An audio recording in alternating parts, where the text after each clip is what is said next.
Donc une fois la culasse enlevée, vous vous retrouvez avec ça. Donc on peut voir que c'est plutôt en bon état.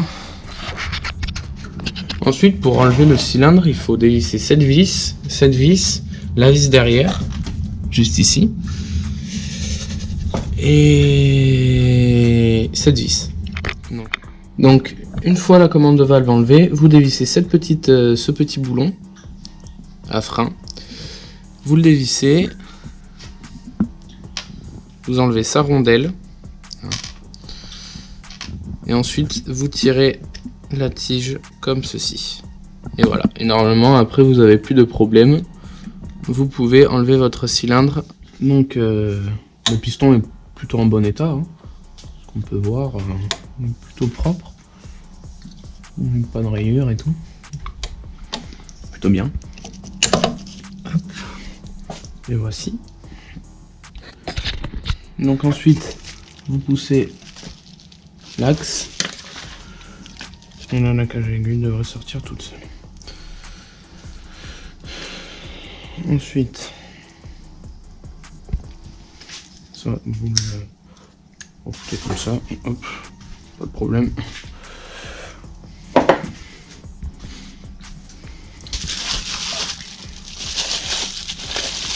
Vous vérifiez le jeu de bielle.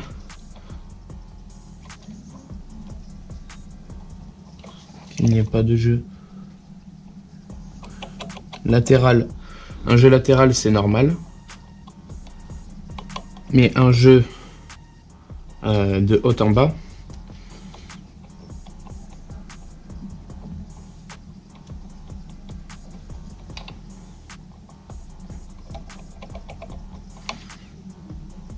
moi je n'en ai pas. C'est bon. Une fois que vous avez dévissé les vis du plateau presseur, vous retirez le plateau. Pas forcé, hein, surtout pas forcé. Tac. Voilà. Gardez la même position, même si je crois que les vis n'ont pas de position précise. On peut les inverser, même les ressorts. Je préfère quand même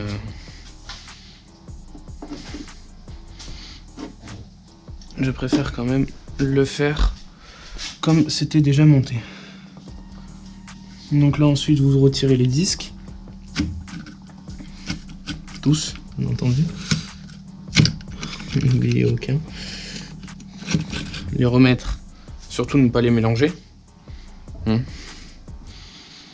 Surtout ne pas les mélanger.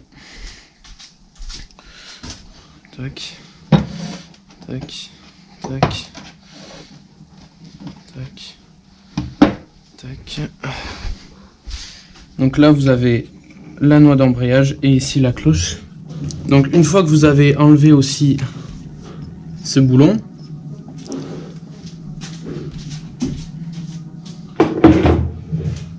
donc au préalable il faut enlever les petites pattes, hein. Donc elles sont repliées pour éviter que le boulon se desserre. Mettez là le boulon ici. Vous enlevez la noix d'embrayage. Donc vous regardez un petit peu l'état. Pas trop en mauvais état, tout en bon état.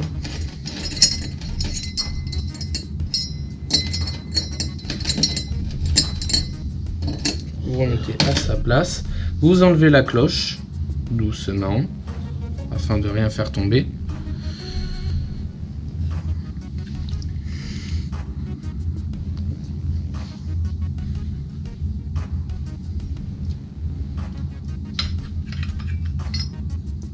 Vous remettez à sa place aussi.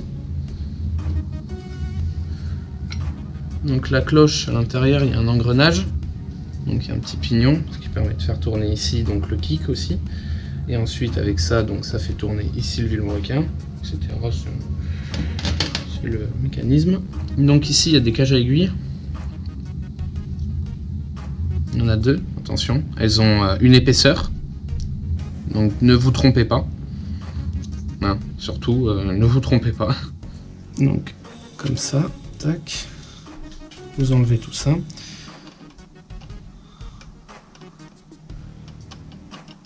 Donc ici vous avez un petit circlips. Permet d'enlever ce pignon. Vous le sortez.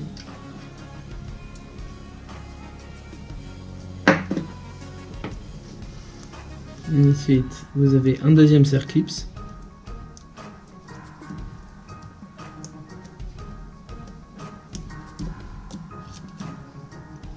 À tirer. Pareil.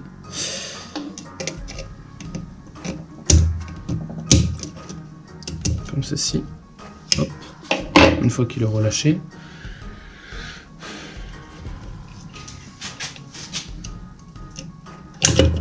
Donc vous tirez tout, comme ça, il y a un ressort. Ensuite, une fois que vous avez enlevé, vous n'hésitez pas à retirer ça aussi.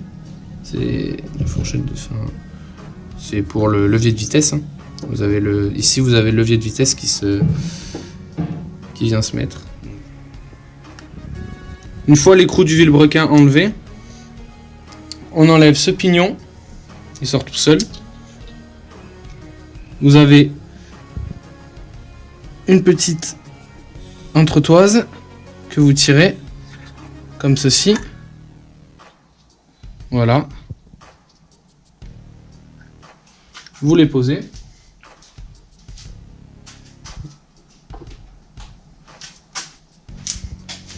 Donc moi au préalable j'ai enlevé cette vis, donc je vous montrerai en photo. Il ne manque plus qu'à enlever une petite pièce pour le barillet qui est juste en dessous.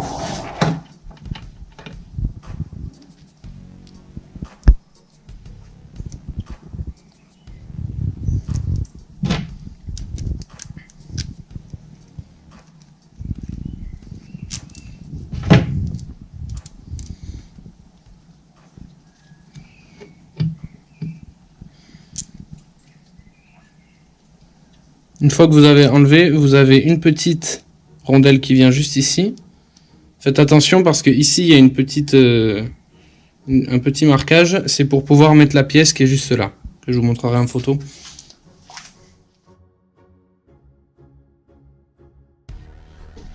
Ensuite, côté allumage, vous avez toutes les vis, donc il faut dévisser pour pouvoir ouvrir le moteur en deux. Donc voici